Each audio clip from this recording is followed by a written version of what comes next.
Mission Madhyamik ২০২৭ third lecture of life science বংশগতি। আজকে আমরা কিন্তু এই বংশগতি চ্যাপ্টারটা শেষ করতে চলেছি। এবং এই যে বংশগতি চ্যাপ্টার আগের যে আমরা শেষ পর্যন্ত পড়েছিলাম একশঙ্কর জনন বা মনোহ্যাবিট কজ, সেইটার পরবর্তী ধাপ থেকে পড়বো এবং একশঙ্কর জননটাও কিন্তু আমরা রিভাইজ করবো আজকে। তো একশঙ্কর জনন থেকে শুরু করা যাক। আশা করছি তোমরা সবাই রিভাইজ করে এসছো এবং নিয়মিত ঘরে এমসিকিউ প্র্যাকটিস করছো। আমি তার আগে আমাদের যে ২০২৭ যে মাধ্যমিক, সেই মাধ্যমিকের যে রুটিন, সেই রুটিনটা একটু আলোচনা করে দিচ্ছি, সবাই দেখে নিও। তোমরা যারা মিশন মাধ্যমিক গ্রুপে আছো তারা কিন্তু সেখান থেকে রুটিনটি দেখে নিতে পারো। এবং আমাদের যে 15 ফেব্রুয়ারি তখন থেকে কিন্তু এক্সাম আমাদের স্টার্ট হয়ে যাচ্ছে এবং টাইমিং থাকছে 10:45 to 2:00 PM, ঠিক আছে? অর্থাৎ দুপুর 2টো পর্যন্ত কিন্তু এক্সাম। তো হাতে গোনা আর কয়েকটা মাস বাকি, তার মধ্যে বিভিন্ন উৎসব। তো শুরু করা যাক আজকের যে আমাদের মেন্ডেলের একশঙ্কর জনন, তার সেখান থেকে কিন্তু আমরা শুরু করতে চলেছি। প্রথমে কিন্তু রয়েছে মেন্ডেলের একশঙ্কর জনন পরীক্ষা। মেন্ডেলের একশঙ্কর জনন কি না, একজোড়া বিপরীত বৈশিষ্ট্য। এখানে কিন্তু একজোড়া অর্থাৎ দুটি বিপরীত বৈশিষ্ট্য থাকবে। একজোড়া বিপরীত বৈশিষ্ট্য সম্পন্ন চারিত্রিক বৈশিষ্ট্য সম্পন্ন একই প্রজাতি সংকরণ কিন্তু একই প্রজাতির দুটি জীবের মধ্যে হবে।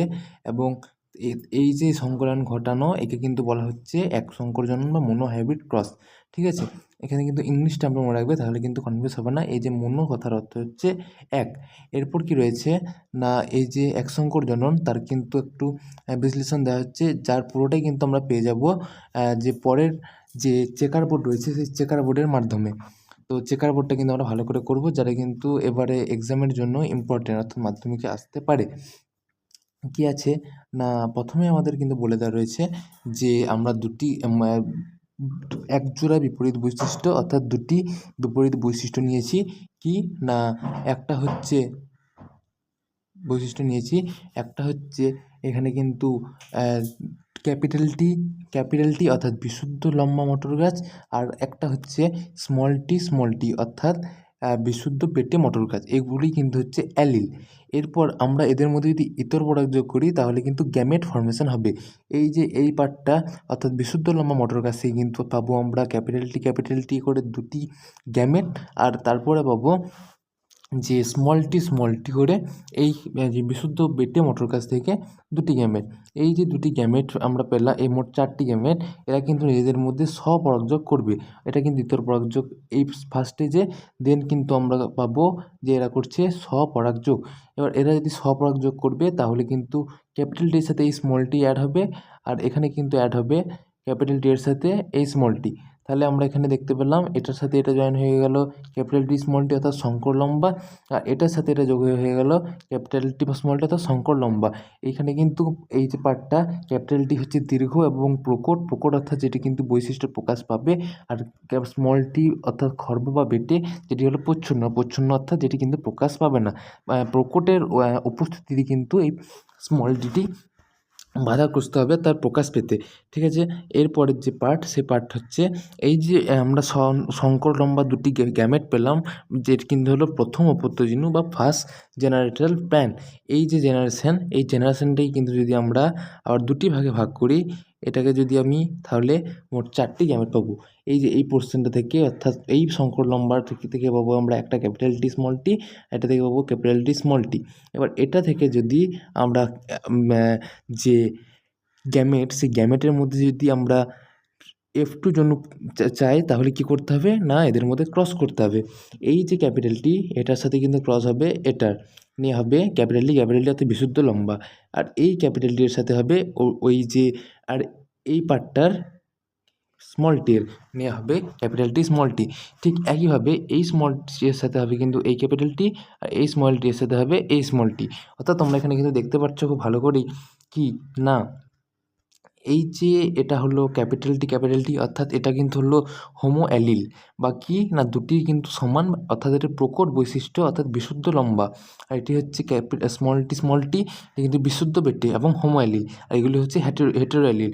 হেটেরো কি না, দুটি কিন্তু পৃথক অ্যালিল, একটা ক্যাপিটাল টি একটা স্মল টি, আর এখানে দুটি কিন্তু ক্যাপিটাল টি বা স্মল টি।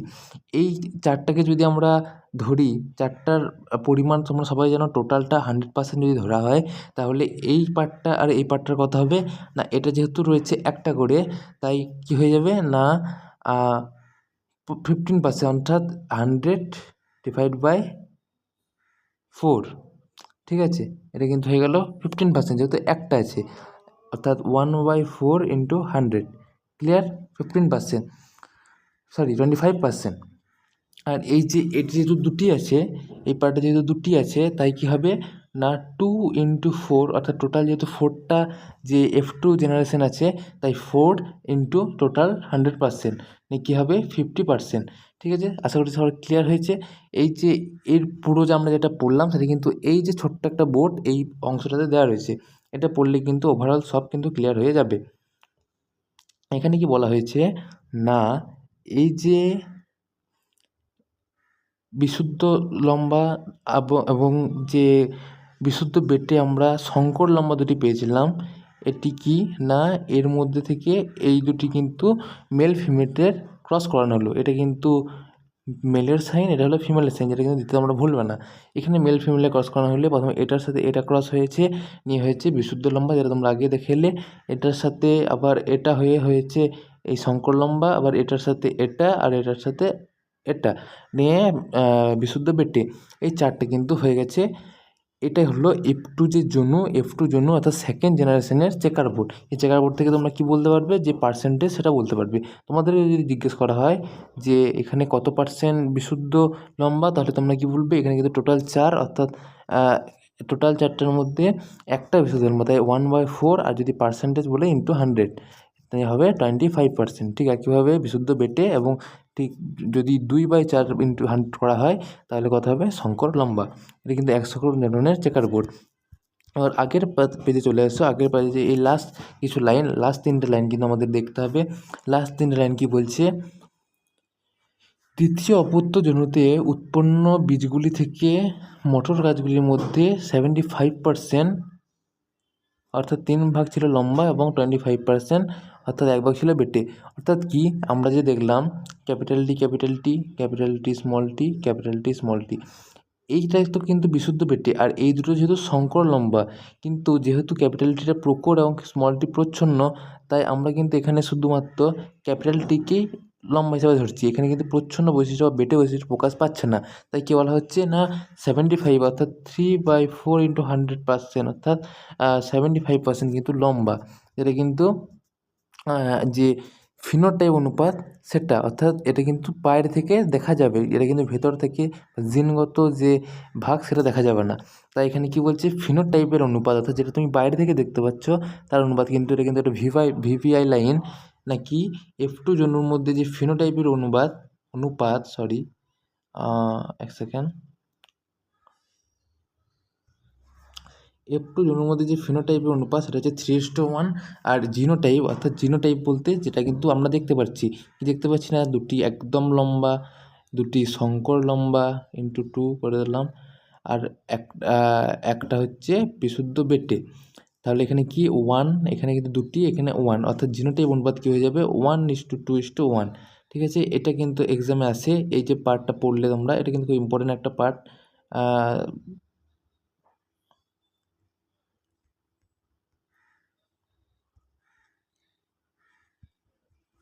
আচ্ছা, এরপরে যে এই যে পার্টটা, সেটা একটু মনে রাখবে, যে এই যে অনুপাত, এইটা আর এটা, এই দুটো কিন্তু খুব ইম্পর্টেন্ট দুটি লাইন, এই দুটি কিন্তু আমাদের করতে হবে, ঠিক আছে। I hope clear. চলো নেক্সট পার্টে যাওয়া যাক, আমাদের নেক্সট পার্ট, ঠিক আছে। আমরা কিন্তু চেকার বোর্ডটা করে নিচ্ছি। এবার এই যে এক সংকর জনন, তার উপর ভিত্তি করে মেন্ডেল কিন্তু পৃথকীভবন সূত্র যে নিয়ে এসেছিলেন, এবং এই পৃথকীভবন সূত্র আমরা সামনের দিকে পড়বো, মানে সামনে বলতে আজকেই পড়বো। আর এই যে পৃথকীভবন সূত্রর পাশাপাশি তিনি দুটি সূত্র এখানে দেওয়া থাকলেও সূত্র ঠিক না, এই দুটোকে হাইপোথিসিস বলা হয়, বা বলা যেতে পারে কিছু ধারণা বা কনসেপ্ট দুটি দিয়েছিলেন।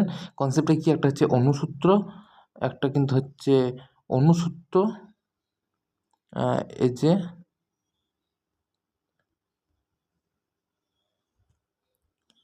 এটা হচ্ছে অনুসূত্রটা, আর এটা হচ্ছে প্রকটতার সূত্র। ঠিক আছে, এই যে পার্টটা এটা আমাদের কিন্তু করতে হবে। ল অফ ডোমিনেন্স এটা কিন্তু ইম্পর্টেন্ট আছে, তো আমরা দেখব। প্রথমে কি বলা হচ্ছে না, ফ্যাক্টরের সূত্র কি না, ফ্যাক্টরের সূত্র হলো জীবদেহে প্রত্যেকটি বৈশিষ্ট্য নিয়ন্ত্রণের জন্য দুটি করে অভ্যন্তরীণ ফ্যাক্টর উপস্থিত থাকে। অর্থাৎ প্রত্যেকটি ফ্যাক্টরের জন্য কিন্তু দুটি করে ফ্যাক্টর উপস্থিত থাকে। যেমন লম্বার জন্য কি না, দুটি ক্যাপিটাল টি। সংকর লম্বার জন্য কি, একটা ক্যাপিটাল একটা মি। এটা কিন্তু ফ্যাক্টর বসে থাকে, যাদের নিয়ে গঠিত জিনোটাইপ, অর্থাৎ এদের কিন্তু জিনগত সমন্বয় প্রকাশ করা যায়। এই দুটি অ্যালিলের পৃথকের জন্য কিন্তু এই দুটি আলাদা। তাহলে এইখানে এই স্মলটি আর এখানে ক্যাপিটালটির ওপর ভিত্তি করেই কিন্তু জিনোটাইপ অনুপাত দেখা যায়, অর্থাৎ এই দুটিকে আলাদা পৃথক করা যায়, যা আমাদের আপাত দৃষ্টিতে বা ফেনোটাইপ অনুপাতে কিন্তু কখনোই সম্ভব না। ঠিক আছে, এরপর আছে কিন্তু আমাদের প্রকটতার সূত্র। ফ্যাক্টরের সূত্র আমাদের কমপ্লিট। ল অফ ফ্যাক্টরস, এবার হবে প্রকটতার সূত্র। প্রকটতার সূত্র কী বলছে, কোনো জীবের মধ্যে একই চারিত্রিক বৈশিষ্ট্যের দুটি ভিন্নধর্মী শর্ত বর্তমান থাকলে, অর্থাৎ যদি কোনো একটি জীবদেহে এই যে উদাহরণ দেওয়া রয়েছে এখানে, প্রতিটি বংশগত বৈশিষ্ট্যের জন্য পৃথক পৃথক জিন দায়ী হয়, যেগুলি যেমন তুমি ধরো একটা লম্বা একটা বেটে মোটর গাছ নেওয়া হয়, তাহলে দুটি ভিন্ন শর্ত বর্তমান থাকবে, তাহলে একটির বহিঃপ্রকাশ ঘটবে এবং তাকে কিন্তু প্রকটরূপে গণ্য করা হবে, অপ্রকাশিত বৈশিষ্ট্য প্রচ্ছন্নরূপে গণ্য করা হবে। অর্থাৎ আমরা যদি বা কোনো গাছকে দেখি বা মটর গাছকে দেখি, তাহলে দেখব টি টি, এটা কিন্তু আমরা জিনোটাইপ অনুপাত বা জিনোটাইপভাবে ভিত্তিতে বা জিনোটাইপ যে এক্সপেরিমেন্ট সেটাতে বলতে পারছি এটা কিন্তু সংকর লম্বা, কিন্তু আপাত দৃষ্টিতে আমরা কি বলবো, এটা কিন্তু লম্বা। কারণ কি না, এই যে ক্যাপিটাল টি এর যে পার্ট, অর্থাৎ ক্যাপিটাল জি যেটা রয়েছে, ক্যাপিটাল টি, এই যে ক্যাপিটাল টি যেটা রয়েছে এটা কিন্তু প্রচ্ছন্ন, আর স্মলটা হচ্ছে প্রকট। ক্যাপিটাল টির কি, এটা হচ্ছে প্রচ্ছন্ন, আর এটা হচ্ছে প্রকট। তাহলে কি, এই যে ক্যাপিটাল টি এটা কিন্তু প্রকাশ পাচ্ছে আর এটা কিন্তু পাচ্ছে না, এটাই কিন্তু মেল ফান্ডা এই যে এই পার্টটার এটা। এরপর কি বলেছে, পৃথকীভবন সূত্র, এটা আমরা সামনের দিকে পড়বো। এটা শুধু এখন মনে রাখো যে পৃথকীভবন যে সূত্র, অর্থাৎ এই যে ল অফ সিগ্রেগেশন, সেটা কিন্তু এসছে কোনখান থেকে না, এক সংকর জন্মের পর থেকে। এবার একইভাবে কিন্তু গিনিপাকের এক সংকর জন্ম পরীক্ষা দেওয়া আছে, যেটা কিন্তু তোমরা পারবে। শুধু এইটা, এই যে চেকার বোর্ড এটা দেখে নাও, একদম সেম চেকার বোর্ড, শুধু যে বিশুদ্ধ কালো সেখানে দেওয়া আছে ক্যাপিটাল বি, আর বিশুদ্ধ সাদা স্মল বি, এটা কিন্তু গুলিয়ে ফেলো না। আমরা কিন্তু সাদাতে ক্যাপিটাল করে দিই, কালোতে বি স্মল করে দিই, এটা কিন্তু খেয়াল রাখতে হবে। ঠিক একইভাবে কিন্তু এর পরের যে পার্ট, সেটা হচ্ছে মণ্ডল বলছি, সরি, হ্যাঁ, মেন্ডেলের দ্বিসংকর জনন পরীক্ষা, অর্থাৎ Mendel experiment of hybrid cross. Hybrid cross অর্থাৎ ডাই কথা হচ্ছে দ্বি, আর হাইব্রিড ক্রস মানে সবাই জানো যে সংকর পরীক্ষা, সেটি সংকর জনন পরীক্ষা। দ্বিসংকর জনন কি কাকে বলছে, দ্বিসংকর জনন বলা হচ্ছে দুই জোড়া চারিত্রিক বৈশিষ্ট্য, মনে রাখতে হবে দুই জোড়া বিপরীত চারিত্রিক বৈশিষ্ট্য, বিপরীত কথাটা কিন্তু লাগাতে হবে, বিপরীত চারিত্রিক বৈশিষ্ট্য সম্পন্ন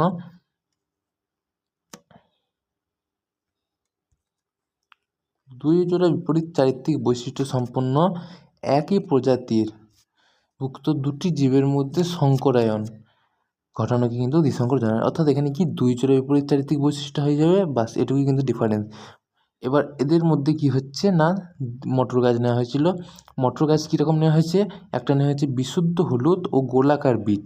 ঠিক আছে, এদের মধ্যে দুই জোড়া বিপরীত বৈশিষ্ট্য কি কি না, বিশুদ্ধ হলুদ আর গোলাকার বীজ, ক্লিয়ার। আর একটা নেওয়া হচ্ছে বিশুদ্ধ সবুজ কুঞ্চিত বীজ, এটা কিন্তু প্রকট আর এটা হচ্ছে প্রচ্ছন্ন। ঠিক আছে, এটা হচ্ছে জনিত্রী জন্য। এবার এদের মধ্যে ইতর পরাচয় করলে ঠিক সেমভাবে কিন্তু কী ফর্মেশন হবে না, এগুলো কিন্তু গ্যামেট ফর্মেশন ডান। এই যেটা হচ্ছে গ্যামেট, এখানেও কিন্তু গ্যামেট ফর্মেশন হয়ে গেল।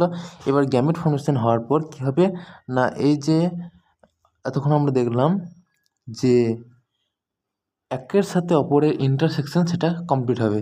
এই যে ওয়াই এর সাথে এইখানে যে ওয়াই আর, সেটা হবে অর্থাৎ capital Y small Y, capital R small R. তাহলে কী হবে, শঙ্কর হলুদ গোলাকার বীজ।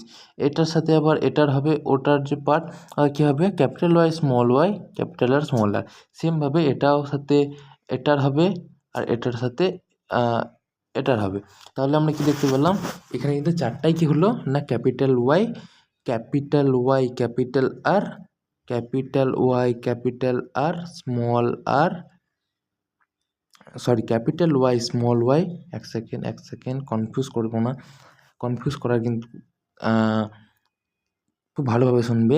এই যে ফার্স্ট জেনারেশন প্ল্যান অর্থাৎ অপত্য জন্য F1 জন্য এখানে চারটাই কী হবে, capital Y small Y capital R small R. এখানে চারটাই কী হলো, শঙ্কর হলুদ গোলাকার বীজ, চারটাই কী হবে, শঙ্কর হলুদ গোলাকার বীজ। ক্লিয়ার? এরপরে যে কী হবে না, এই যে আমরা নিলাম চারটা যে শঙ্কর হলুদ গোলাকার বীজ পেলাম, সেটার কিন্তু আবার স্বপরাগযোগ করা হবে। স্বপরাগযোগ কীভাবে করা হবে না, একটা শঙ্কর হলুদ গোলাকার বীজের সাথে অপর একটা শঙ্কর হলুদ গোলাকার বীজ স্বপরাগযোগ এরকমভাবে হয়। এবার এখানে কিন্তু চারটা যে অ্যালিল সেটা কিন্তু প্রস্ফুটিত হবে। চারটা অ্যালিল কী কী হবে সেটা আমরা দেখব এখানে।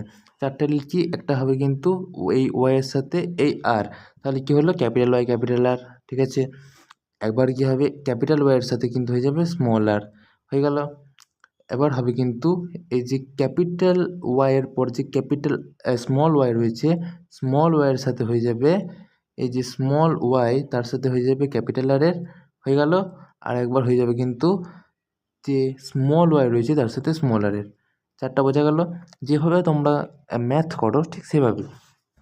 এবার এটার ক্ষেত্রে কিন্তু সেম হবে, এই যে এই পার্টটার ক্ষেত্রে সেম, এখানে কিন্তু গ্যামেট। এবার যে F2 জেনারেশন সেটার জন্য কিন্তু আমরা এইভাবে ক্রসও তোমরা করতে পারো, এটার সাথে এটা, এটার সাথে এটা, এটার সাথে এটা, যেহেতু দেখতে কিন্তু খারাপ লাগবে তাই কিন্তু এই বোর্ডের সাহায্যই নেওয়া হয় বেশি। তো বোর্ডের সাহায্য কীভাবে নেওয়া হয় না, এই যে চেকার বোর্ড এটা কিন্তু বোর্ডের সাথে করে দেওয়া আছে। এটা কিভাবে হলো এটা আমরা একটু বুঝে দেবো। তোমাদের কাজ হচ্ছে এটা বুঝে নেওয়ার পর যে এরপরও যে গিনিপিকের দেওয়া আছে সেটা ঘরে প্র্যাকটিস করবে এবং লিখে তোমরা হোয়াটসঅ্যাপে ছবি তুলে কিন্তু পাঠাতে পারো, ঠিক আছে। এরপর কি রয়েছে, এটা এটা কি না, আমরা কি পেলাম চারটা gamete, capital Y capital R, capital Y small r, capital R small y, small i small y. এই চারটা কিন্তু এই দিকে দিলাম, এইদিকে আর এইদিকে। এখানে কিন্তু নিয়েছি আমরা ফিমেল স্ত্রী গ্যামেট, এই যে স্ত্রী গ্যামেট বা এখানেও লেখা আছে।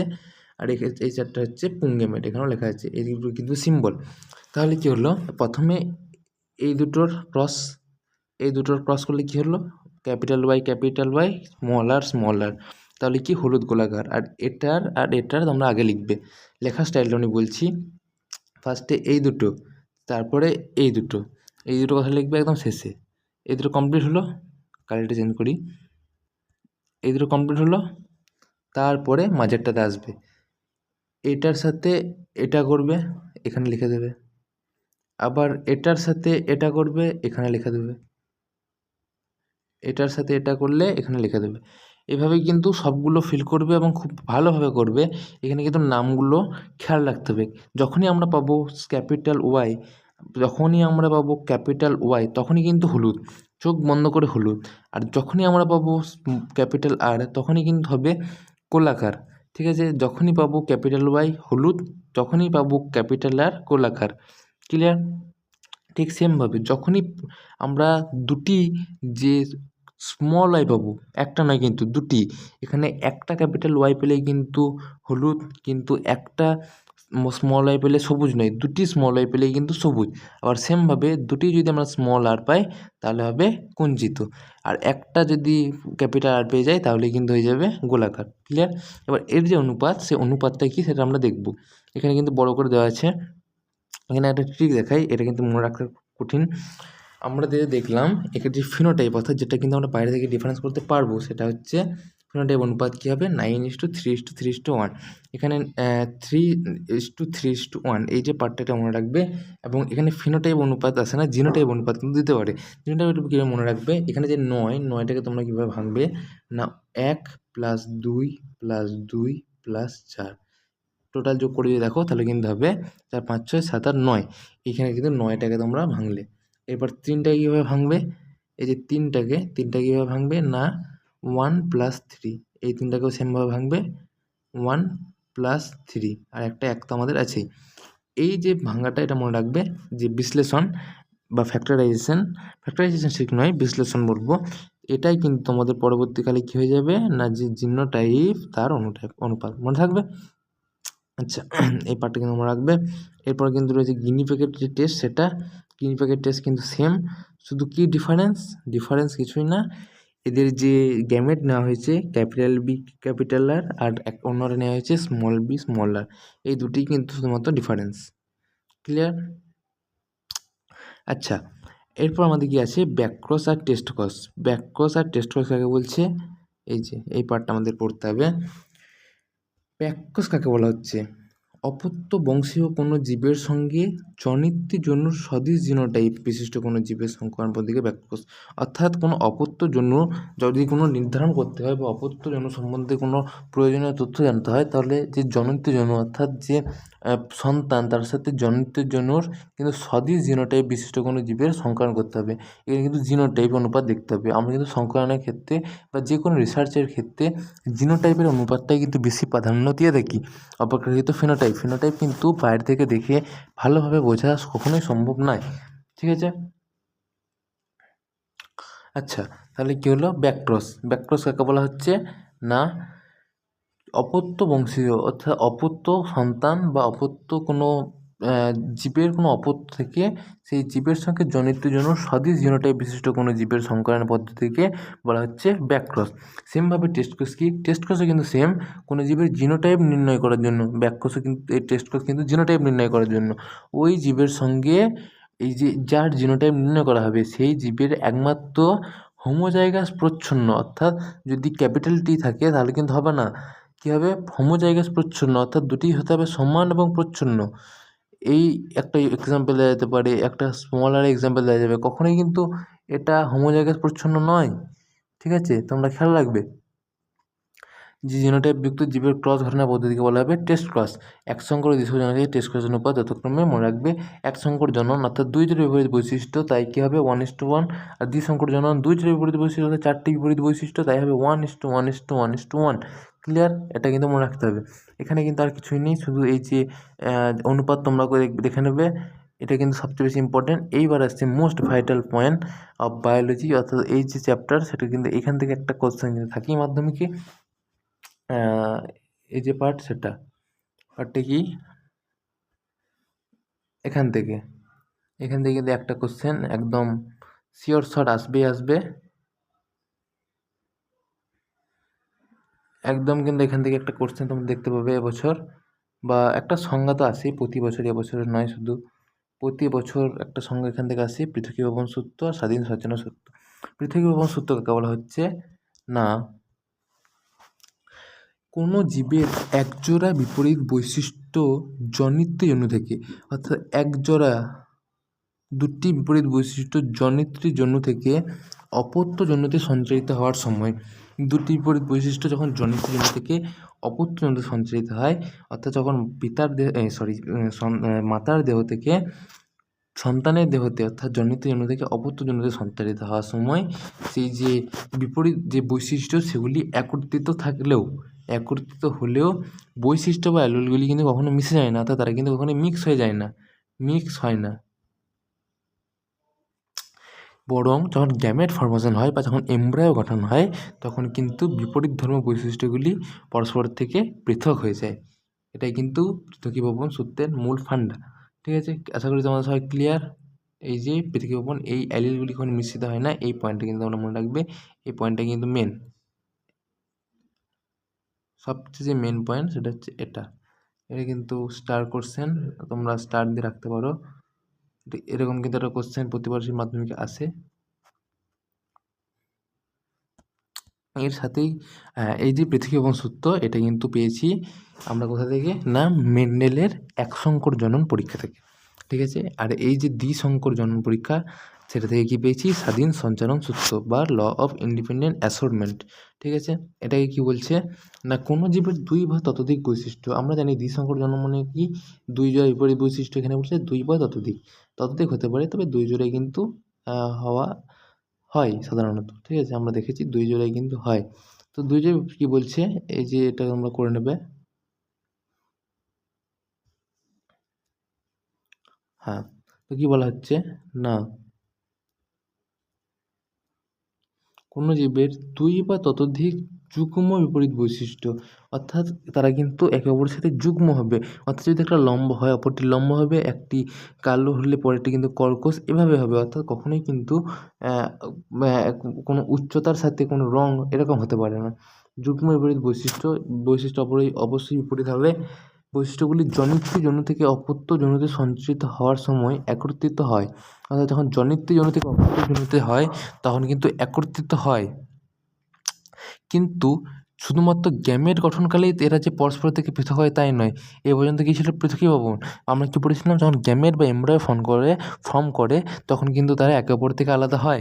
কিন্তু শুধু কি আমরা কি বলছি, কি জানতে পারছি? স্বাধীন সঞ্চালন সূত্র থেকে। শুধু তাই নয়, উপরন্তু প্রত্যেকটি বৈশিষ্ট্য, অর্থাৎ প্রত্যেকটি যে স্বাধীন বৈশিষ্ট্য সেটি কিন্তু স্বাধীনভাবে যে কোনো বিপরীত বৈশিষ্ট্যের সঙ্গে সম্ভাব্য সকল প্রকার সমন্বয়ে সঞ্চারিত হয়।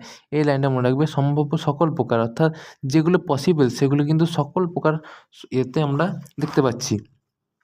হ্যাঁ, এটাকে কি বলছে? স্বাধীন সঞ্চালন সূত্র। এবার সব কিছুরই কিন্তু এক্সেপশন থেকে যায়, সেই জন্যে কিন্তু আমাদের যে অ্যাজ এ স্টুডেন্ট পড়াশোনা হয়ে যায় কঠিন। তাই আবার একটা যে এক্সেপশন, সেটা কি না, মেন্ডেলের বংশগতি সংক্রান্ত ত্রুটি বা সত্যের বিচ্যুতি, যাকে কিন্তু বলা হচ্ছে অসম্পূর্ণ প্রকটতা।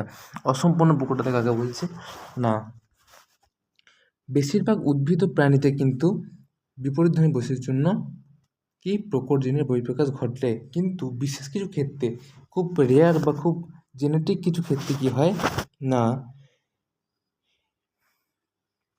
প্রকটতার অসম্পূর্ণ প্রকাশ ঘটে। অর্থাৎ প্রকটতার যে সূত্র সেটি কিন্তু মেনে চলে না। একে বলা হচ্ছে কি? অসম্পূর্ণ প্রকটতা বা ইনকমপ্লিট ডোমেন্ট। ঠিক আছে, এর মনে রাখবে। সংজ্ঞা কিন্তু আসতে পারে। উদাহরণ কি না, উদ্ভিদের কিন্তু সন্ধ্যামালতী, যেটা কিন্তু আমাদের সিলেবাসে আছে, আর স্ন্যাপড্রাগন। আর প্রাণীদের ক্ষেত্রে হচ্ছে অ্যান্ডুলেশিয়ান মুরগি, অর্থাৎ যে পোলট্রি মুরগি হয় তারই একটা ধাপ হচ্ছে অ্যান্ডুলেশিয়ান মুরগি। তার একটা ধাপ বলতে পোলট্রি মুরগি যেহেতু হয় সংকরায়ন পদ্ধতিতে তৈরি, তাই অ্যান্ডুলেশিয়ান মুরগি কিন্তু অসম্পূর্ণ প্রকটতা দেখা যায়। অসম্পূর্ণ প্রকটতার মূল ফান্ডা কি না, এদের যেটা স্বাভাবিক প্রসেস বা প্রাকৃতিক নিয়ম তার থেকে বিচ্যুতি হয়, এবং এর ক্ষেত্রে কিন্তু ফিনোটাইপ এবং জিনোটাইপ বোথ অনুপাত হবে 1:2:1। Sorry, clear? তো আমরা বিবরণ দেখব, তার আগে দেখব এই যে ছবি, সেটি ছবি একটা নিয়ে আসা হয়েছে। এক সেকেন্ড,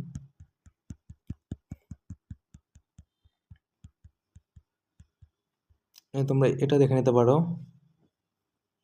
এই ছবিটা তোমরা ভালো করে দেখে নিও। আমরা আজকে যেটা পড়লাম পৃথকীভবন সূত্র, সেটা কিন্তু দেওয়া আছে এখানে। এখানে স্বাধীন সঞ্চালন সূত্রের পার্টটা, এই যে দ্বিসংকর জননের পুরোটা দেওয়া আছে এখানে, আর এটা কিন্তু হচ্ছে এক সংকর জনন। এখানে প্রকট বৈশিষ্ট্য যদি আমরা কুলিয়ে না পেলো, এটা প্রকট লম্বা, এটা কিন্তু প্রকট, এটা প্রচ্ছন্ন বেটে, যেটা কিন্তু প্রকাশ পাচ্ছে না। আর এই যে টোটাল একসাথে রয়েছে, এটা কিন্তু সংকর। টোটাল একসাথে কিন্তু হয়ে গেল আমাদের সংকর। ঠিক আছে, এটা হয়ে গেল দ্বিসংকর জনন, এটা হয়ে গেল এক সংকর জনন। ক্লিয়ার? তাদের দেখাবো বলছিলাম এটা, তাই তো? অসম্পূর্ণ প্রকটতা কি বলছে না, যে লাল ফুল, এই যে দেখতে পাচ্ছ তোমরা, এই যে লাল ফুল এবং সাদা ফুলের যে পরাগযোগ সেটা হচ্ছে। তাহলে কি হচ্ছে না, লাল, গোলাপি আর সাদা। এবার এর জন্য এই যে ফুল, সে ফুলটা যদি আমরা ক্রস দেখি, তোমরা যদি তোমাদের বই থেকে দেখো, বইয়ের যে ডায়াগ্রাম, সেই ডায়াগ্রাম থেকে দেখো যে লাল এবং সাদা যে ফুল সেটা কিন্তু হচ্ছে। ঠিক আছে, যে ইতর পরাগযোগ সেটা কিন্তু হচ্ছে, তার থেকে কী হচ্ছে, গোলাপি ফর্ম করছে। অর্থাৎ লাল এবং সাদা যে মিক্স করছে, তার ফলে কী হচ্ছে, একটা গোলাপি ফুলের ফর্ম হচ্ছে। এবারে গোলাপি ফুলের ফর্ম থেকে কিন্তু আবার যদি আমরা ইতর পরাগযোগ করি, ঠিক যেমন আগে করছিলাম, তাহলে কী হবে না, একটা লাল, এখানে আর দিয়ে বোঝানো হয়েছে যে লাল, সেটাকে যদি ক্যাপিটাল আর, আর সাদাটাকে স্মল আর, তাহলে গোলাপি হবে ক্যাপিটাল আর স্মল আর, অর্থাৎ শঙ্কর। এবং এটা থেকে একটা আর একটা সাদা, আর বাকি দুটো কিন্তু হবে ক্যাপিটাল আর স্মল আর। মানে এটা হবে 25%, এটা হবে 25%, এটা হবে 50%। এটা কিন্তু এখান থেকে তোমরা বুঝতে পারছো। ক্লিয়ার? এটা কিন্তু অসম্পূর্ণ প্রকটতা, যেটা ঘরে প্র্যাকটিস করবে, এটা কিন্তু পরীক্ষার সময় ভুল হবেই হবে। ঠিক আছে, এরপরে আসছি আমরা নেক্সট পার্ট, কি না মানুষের লিঙ্গ নির্ধারণ বা সেক্স ডিটারমিনেশন অফ ম্যান। মানুষের লিঙ্গ নির্ধারণ কি না আমরা জানি সকলেই যে যে প্রাণী তার প্রাথমিক দশায় অর্থাৎ ভ্রূণ বা এমব্রায়ো দশায় থাকালীন প্রাণী হবে না, যে প্রাণী বা যে সন্তান জন্ম হবে মাতৃগর্ভ থেকে, সেটি স্ত্রী হবে না পুরুষ হবে, এটাই কিন্তু বলা হচ্ছে লিঙ্গ নির্ধারণ পদ্ধতি। ঠিক আছে, আমরা কি জানি না আমাদের কটি ক্রোমোজোম রয়েছে, 23 জোড়া বা 46টি ক্রোমোজোম রয়েছে। ঠিক আছে, এই যে ক্রোমোজোমের মধ্যে যে 22 জোড়া সেটি কিন্তু হচ্ছে অটোজোম বা দেহ ক্রোমোজোম, যেটি কী করে, অটোজোম আমাদের কী কাজে লাগে না আমাদের দেহ গঠন বা আমাদের গলার স্বর ইত্যাদি যাবতীয় যে ফিজিক্যাল কাজ সেগুলি কিন্তু করে। আর এক জোড়া কী রয়েছে, এক জোড়া বা দুটি হচ্ছে সেক্স ক্রোমোজোম, যে আমাদের প্রাণী যে পুরুষদের ক্ষেত্রে থাকে আমাদের দুটি হচ্ছে কি এক্স ওয়াই, আর মহিলাদের ক্ষেত্রে থাকে এক্স এক্স। তাহলে এক জোড়াতে দুটি কিন্তু থাকে সেক্স ক্রোমোজোম আর বাকি দুটি কিন্তু অটোজোম। লাইফ সায়েন্স হচ্ছে এমন একটা ল্যাঙ্গুয়েজ যেটা কিন্তু লাইফ নিয়ে পড়া হয়, তাহলে কিন্তু এখানে কিন্তু লজ্জার কোনো বা হাসাহাসির কোনো কারণ আসার কথা না, তাহলে কিন্তু তোমরা কিছু শিখতে পারবে না। যৌন ক্রোমোজোম 2 প্রকার, এক্স ও ওয়াই। তার মধ্যে মহিলাদের দেহে কোনটি অ্যাবসেন্ট থাকে না ওয়াই ক্রোমোজোম অ্যাবসেন্ট, তাহলে প্রেজেন্ট কার দেহে, পুরুষদের দেহে। ঠিক আছে, অটোজোমের কাজ কি না অটোজোম দেহের দৈহিক বা সাধারণ বৈশিষ্ট্য প্রকাশ করে। আর যে যৌন ক্রোমোজোম বা সেক্স ক্রোমোজোম কী করে, লিঙ্গ নির্ধারণে মুখ্য ভূমিকা পালন করে। ঠিক আছে,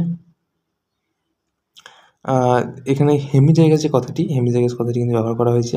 এটা কিন্তু শর্ট কোশ্চেন আসতে পারে না, পুরুষদের দেহে শুধুমাত্র কিন্তু একটি এক্স ক্রোমোজোমই থাকে, তার জন্য তাকে একটি মাত্র এক্স লিঙ্ক জিন ধারণ করে। যেহেতু একটি এক্স ক্রোমোজোম, তাই একটির উপরই ভিত্তি করে থাকবে, তাই কি বলা হয় হোমোজাইগাস। ঠিক আছে, মানুষের লিঙ্গ নির্ধারণ পদ্ধতি এটা কিন্তু আমরা নিয়ে এসেছি, তো এটা কিন্তু ভালো করে আমরা পড়বো। এটা কিন্তু কনফিউজ হওয়ার চান্স থাকে, কনফিউজ কিন্তু কোনোভাবে তোমরা হবে না।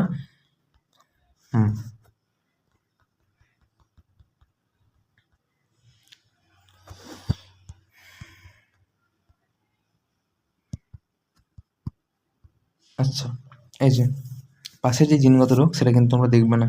ঠিক আছে, তোমরা এই ছবিটা দেখো, তারপর আমরা কিন্তু যে বইয়ের সেটা থেকে আমরা বই থেকেও কিন্তু পড়বো। তারপরে এটা দেখে নাও যে এখানে যদি আমরা পুরুষ ধরি তাহলে আর এক্স ওয়াই, আর যদি মহিলা ধরি তাহলে হবে ডবল এক্স। এই পার্টটা বুঝে নাও, তারপর আমরা বইয়ের যে পার্ট সেই পার্টে যাচ্ছি। এই পার্টটা আশা করি সব ক্লিয়ার হয়ে গেছে। ঠিক আছে, যে বইয়ের পার্ট অর্থাৎ যে বইয়ের যে তোমাদের দেওয়া আছে মেন অংশ, সেই মেন অংশটা আমাদের যে বিষয় সেটা বলা হচ্ছে না, কি বলা হচ্ছে মানুষের যে অর্থাৎ যে প্রাণী দেহের যে লিঙ্গ নির্ধারণ সেটা আমরা কীভাবে করতে পারি না এক্স ওয়াই ক্রোমোজোম দিয়ে, তাই আগে কী বলা হচ্ছে এক্স ওয়াই লিঙ্গ নির্ধারণ, অথবা পুরুষদের দু ধরনের গ্যামেট, কী কী এক্স আর ওয়াই, তাই কী বলা হচ্ছে হেটেরোগ্যামেটিক মেল। হেটেরো মানে কিন্তু অনেক, তাহলে পুরুষদের দেহকোষে 22 জোড়া অটোজোম থাকে এবং ভিন্ন প্রকৃতির যৌন ক্রোমোজোম, যার একটি এক্স অপরটি ওয়াই। ঠিক আছে, অপরদিকে মহিলার দেহকোষে থাকে 22 জোড়া, তার মধ্যে এক জোড়া অর্থাৎ দুটি কিন্তু একই প্রকৃতির, দুটি কিন্তু এক্স, তাই কি থাকে x 40A plus x x, মানে কি 44টা অটোজোম, 44A অটোজোম প্লাস দুটো এক্স, কী হবে 45 46, অর্থাৎ 46টি যে ক্রোমোজোম সেটা কমপ্লিট।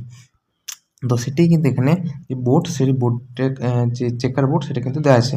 কী দেওয়া আছে, মহিলাদের ক্ষেত্রে কী থাকে না এক্স থাকে, মহিলাদের ক্ষেত্রে এক্স কিন্তু দেওয়া আছে। মহিলারাই সাধারণত এক্স কিন্তু হয়, যাই হোক ডবল এক্স। আর এখানে কিন্তু পুরুষদের কী হয় এক্স ওয়াই। ঠিক আছে, তাই মহিলাদের ক্ষেত্রে তোমরা কিন্তু এই পার্টটা বাদ দিয়ে দেবে, এই পার্টটা লেখার কোনো দরকার নেই। ঠিক আছে, এই পার্টটা কিন্তু লিখবে না, আমি যেটা বলছি সেটাই করো, কনফিউজ হবে না। এক্সামে কী করে ভালো মার্কস আনতে হয় আমি কিন্তু অলরেডি পেরিয়ে এসেছি। ঠিক আছে, মাস্টারকে যত সম্ভব কনফিউজ না করার চেষ্টা করবে। এটা যদি জনিতের জন্য হয়, এখানে কী পরাগযোগ হবে সেটা কিন্তু তোমরা সবাই জানো। পরাগযোগ কী না, এটা কিন্তু হবে স্বপরাগযোগ, ইতর পরাগযোগ কিন্তু সম্ভব নয়। এখানে কী হবে ডিম্বাণু, এই যে মহিলাদের দেহ থেকে হয় ডিম্বাণু, পুরুষদের হয় শুক্রাণু। মহিলাদের থেকে যেহেতু দুটোই এক্স, সেহেতু একটা যে ডিম্বাণু এটা কিন্তু উৎপন্ন হবে, কী হবে একটা ডিম্বাণু কী হবে, এটা যদি হয় 2N, এটা হয়ে যায় N, তার মানে কী হবে 22A, অর্থাৎ 22টা অটোজোম আর একটা কিন্তু এক্স ক্রোমোজোম। ক্লিয়ার? এরপর এই যে এটা গেল। এবার পুরুষদের দেহে এটা যদি 2n হয় তাহলে এটা হবে n। এখানে যেহেতু দুটি আলাদা ক্রোমোজোম তাই আমাদের কিন্তু দুবার লিখতে হবে। একটা কি হবে না 22a প্লাস এক্স, যেটা হয়ে গেল কি না এক্স ক্রোমোজোম। দেখে কি বলা হচ্ছে গাইনোস্পার্ম, মনে রাখতে হবে এটা হচ্ছে গাইনোস্পার্ম, জি দিয়ে আমরা ডিনোট করছি, জি দিয়ে লিখে দিচ্ছি আমরা। আর এটা যে 22a প্লাস ওয়াই সেটা হচ্ছে এন্ডোস্পার্ম। এটা কিন্তু পরে আমরা আছে, এটা কিন্তু আমাদের মনে রাখতে হবে। এটা কিন্তু হয়ে গেল শুক্রাণু, এটা ছিল কিন্তু ডিম্বাণু, অর্থাৎ মহিলাদের থেকে ডিম্বাণু, পুরুষদের থেকে শুক্রাণু। এবার যে ক্রস, সেই ক্রসটা কিন্তু ভালোভাবে দেখবে, আমি এগুলো সব ক্লিয়ার করছি যাতে তোমরা ভালোভাবে বুঝতে পারো। এই যে এটা কিন্তু বাদ দেবে, এটা কিন্তু নেই, ঠিক আছে। যেহেতু দুটি সেম তাই এটা কিন্তু নেই, তোমরা লিখলেও লিখতে পারো, কিন্তু কনফিউজ হওয়ার জন্য আমি বারণ করছি। তাহলে কী হবে না আমাদের বুঝতে সুবিধা হবে। কি আছে 22a প্লাস এক্স হলো, এটার সাথে এটা একবার করবো আর এটার সাথে এটা একবার করবো, এই দুটো কিন্তু করবো না, কোনো দরকার নেই, কোনো দরকার নেই। তাহলে কী হলো অপত্যজনু। একটা হলো যেটা 44a প্লাস ডবল এক্স, যেহেতু ডবল এক্স ক্রোমোজোম তাহলে কি না কন্যা, আর একটা হলো XY পুত্র। তাহলে কী হবে পার্সেন্টেজ কী হবে পুত্র কন্যার 1:1, অর্থাৎ কেউ কিন্তু প্রেডিক্টেবল করতে পারে না। সাপোজ তোমাকে বলা হলো কোনো সন্ততির 5টা পরপর কন্যা সন্তান হয়েছে, তারা আবার ষষ্ঠ সন্তানের কিন্তু প্ল্যান করছে, অর্থাৎ 6 নম্বর সন্তানের প্ল্যান করছে, তাহলে তাদের ওটাই পুত্র হবে না কন্যা হবে? দেখবে অধিকাংশ অ্যান্সার থাকবে কিন্তু কন্যা, পুত্র। কিন্তু এখানে কিন্তু 50-50 চান্স থাকবে, 50-50 অর্থাৎ 1:1 চান্স কিন্তু থাকবেই, কোনোভাবে কিন্তু বলা যাবে না, ঠিক আছে। এটা তোমরা ঘরে লিখে নেবে, এটা কিন্তু লিখে প্র্যাকটিস করবে। আর আমি যেটা বললাম এই পার্টটা কিন্তু বাদ দেবে, এই পার্টটা লেখার কোনো দরকার নেই, এই পার্টটা আর এই পার্টটা কোনো দরকার নেই, এই পার্টটা দুটো লেখা একদম ডাইরেক্ট করবে, ঠিক আছে। আর 22a প্লাস এক্সকে কী বলা হয়েছে না 22a অর্থাৎ 22টা অটোজোম প্লাস এক্সকে বলা হয়েছে গাইনোস্পার্ম। অপর দিকে যখন ওয়াই চলে আসবে তখন বলা হচ্ছে অ্যান্ডোস্পার্ম, ঠিক আছে। হয়ে গেল এই পার্টটা। এরপর এটা কি বলেছে না যে মাতার যে ফর্মেশন, সেই ফর্মেশনটা বলা হচ্ছে XY পদ্ধতির কারণে বলা হয়। এটা আমরা শর্টে বোঝাবো খুব, না মহিলাদের ডিম্বাণু আর মহিলা থেকে ডিম্বাণু মাতৃকোষে মিয়োসিস বিভাজনের ফলে কিন্তু হয়। মিয়োসিস বিভাজন মানে কি একটা কোষ থেকে কিন্তু আমাদের বহু কোষ ফর্মেশন হয়, আমাদের কিন্তু মাইটোসিস হয় না, মিয়োসিস হয়। মিয়োসিস বিভাজনকালে স্ত্রী গ্যামেট থেকে ডিম্বাণু তৈরি হয়, কারণ মহিলাদের দেহে কেবলমাত্র এক ধরনের যৌন ক্রোমোজোম থাকে, ঠিক আছে। ডিম্বাণু শুক্রাণুর মিলনের পরবর্তী বংশধর ছেলে হবে না মেয়ে তা নির্ভর করে কোনো ধরনের এক্স বা ওয়াইয়ের উপর, অর্থাৎ পুরুষদের যে শুক্রাণু তার উপরে কিন্তু নির্ভর করছে পুত্র হবে না কন্যা হবে। যদি পুত্র হয় তাহলে এই যে ওয়াই, অর্থাৎ যখন 22a প্লাস এক্স সমন্বিত শুক্রাণু, যে শুক্রাণু আছে অর্থাৎ পুরুষদের যে স্পার্ম আছে সেটি যখন 22a প্লাস এক্স সমন্বিত ডিম্বাণুকে নিষিক্ত করবে তখন হবে কন্যা সন্তান বা মেয়ে।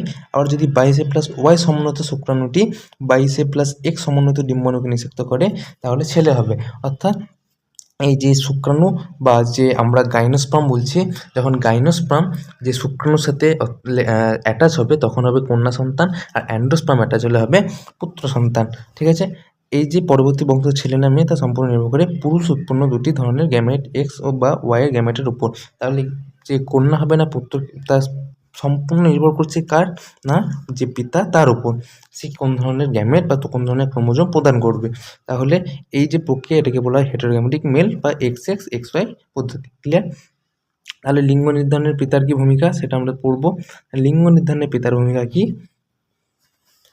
পিতারা 6 ক্রোমোজোম হয় ক প্রকার, 2 প্রকার এক্স ও ওয়াই, তাই মাতার 6 ক্রোমোজোম এবং মাতার 6 ক্রোমোজোম ক প্রকার হয়, আর পিতার হলো 1 প্রকার। এই পার্টটা কিন্তু এক্সামে আসছে, এই যে পার্ট, ঠিক আছে। হ্যাঁ, তো পিতার যে 6 ক্রোমোজোম XY প্রকৃতির অর্থাৎ 2 রকম, কিন্তু মাতার হয় X প্রকৃতির, XX প্রকৃতির বা একরকম গ্যামেট হয় X, ঠিক আছে। অপরপক্ষে যখন দুটি গ্যামেট XY তৈরি হয় তোমরা দেখলে তখন কিন্তু পিতার X গ্যামেট, মাতার যখন X গ্যামেট, মাতা কিন্তু একটাই গ্যামেট, এটা কিন্তু দুটো বৈশিষ্ট্য নির্ধারণ করতে পারছে না, একমাত্র পিতায় যখন X গ্যামেটের সাথে X গ্যামেট ফর্মেশন করবে তখন হবে কন্যা XX। আবার যখন পিতা যখন Y গ্যামেটের সাথে মাতার সে একটি ওই X গ্যামেট তখন কিন্তু হয়ে যায় পুত্র। তাই এই যে পুরো যে ঘটনা, এই যে পুরো ইনসিডেন্ট, লিঙ্গ নির্ধারণ বা সেক্স ডিটারমিনেশন, এই পুরো পদ্ধতি কিন্তু পুত্র বা কন্যা সন্তান সৃষ্টিতে এই যে পিতা তার ভূমিকা কিন্তু প্রধান হবে, ঠিক আছে? আমাদের সমাজে কিন্তু আজও অন্ধবিশ্বাস চলে আসছে। এজন্য কিন্তু নারীদেরকে দোষারোপ করা হয়, যা কিন্তু সবসময় অনুচিত। ঠিক আছে? এরপর রয়েছে ক্রিস ক্রস উত্তরাধিকারী বা গ্র্যান্ডফাদার এক্স। কি বলছে? মাতামহ। মাতামহ মানে হচ্ছে তোমরা যেটাকে দিদা বলো সেটা। মাতামহ সরি। এক্স ক্রোমোজোমস্থিত প্রচ্ছন্ন জিনের বৈশিষ্ট্য যদি কন্যার মাধ্যমে তার দৌহিত্রে সঞ্চারিত হয়, অর্থাৎ তোমার দিদার যে কোনো এক্স ক্রোমোজোমস্থিত কোনো প্রচ্ছন্ন জিন যদি তোমার মায়ের মধ্যে দিয়ে তোমার কাছে সঞ্চারিত হয়, তাহলে সেটাকে কি বলা হচ্ছে? ক্রিস ক্রস উত্তরাধিকারী। বুঝতে পারছো কি বলতে চাইছে? এটা কিন্তু হতে পারে, দেখবে বিভিন্ন গুণ কিন্তু আসতে পারে। এবার যমজ কিন্তু দুরকম যমজ হতে পারে। একটা বলা হয় সদিশ যমজ, আর একটা বলা হয় কিন্তু অসদৃশ যমজ। সদিশ যমজ কাকে বলে? যখন একটি শুক্রাণু একটি ডিম্বাণুর মিলনে উৎপন্ন জাইগোট থেকে দুটি সন্তান জন্মায়। কি বলছে? একটি শুক্রাণু একটি ডিম্বাণুর মিলনে উৎপন্ন জাইগোট থেকে দুটি সন্তান জন্মায়, তাকে সদিশ যমজ। আর যখন দুটি পুত্র বা দুটি কন্যা জন্মায়, হুবহু দেখতে হয়, মানে এই যে সদিশ যমজ সেটি কিন্তু দুটি পুত্র বা দুটি কন্যা হুবহু দেখতে হবে। অপরপক্ষে যখন দুটি শুক্রাণু, এখানে সরি ছিল একটি শুক্রাণু একটি ডিম্বাণু, এখানে দুটি শুক্রাণু দুটি ডিম্বাণুর মিলনে উৎপন্ন দুটি জাইগোট থেকে যদি দুটি শিশু উৎপন্ন হয়, অর্থাৎ এখানে কিন্তু দুটি, কিন্তু তাহলে কিন্তু হুবহু একরকম দেখতে হবে না। একটি পুত্র একটি কন্যা হতে পারে, বা দুটি পুত্র বা দুটি কন্যা হতে পারে। এখানে কিন্তু বেশিরভাগ হয় একটি পুত্র একটি কন্যা। ঠিক আছে? তাহলে এগুলোকে বলা হচ্ছে অসদৃশ যমজ। এরপর যে আরেকটা পার্ট রয়েছে, এটা কিন্তু খুব ইম্পর্টেন্ট একটা পার্ট। কি বলছে? হোল্যান্ডিক জিন। হোল্যান্ডিক জিন কাকে বলা হচ্ছে? হোল্যান্ডিং জিন কাকে বলা হচ্ছে না, পুরুষদের ওয়াই ক্রোমোজোম স্থিত। কি বলেছে? Y chromosome. ওয়াই ক্রোমোজোম কিন্তু পুরুষদেরই থাকে একমাত্র, আমরা জানি। অবস্থিত প্রকট জিন থাকলে, ওয়াই ক্রোমোজোম অবস্থিত একটি যদি কোনো প্রকট জিন থাকে, তা উত্তরাধিকার সূত্রে অর্থাৎ পরবর্তী প্রজন্মের সূত্রে সেটি কিন্তু সঞ্চারিত হয়। এই ধরনের জিনকে কি বলা হয়? হোল্যান্ডিক জিন। যেমন কি না, পুরুষের কানের লোম। এই যে এক্সাম্পল, সেটা করে নেবে। ঠিক আছে? এই পার্টটা আশা করছি ক্লিয়ার। তোমরা যে ডায়াগ্রাম, সেই ডায়াগ্রামগুলো দেখে নিতে পারো একবার।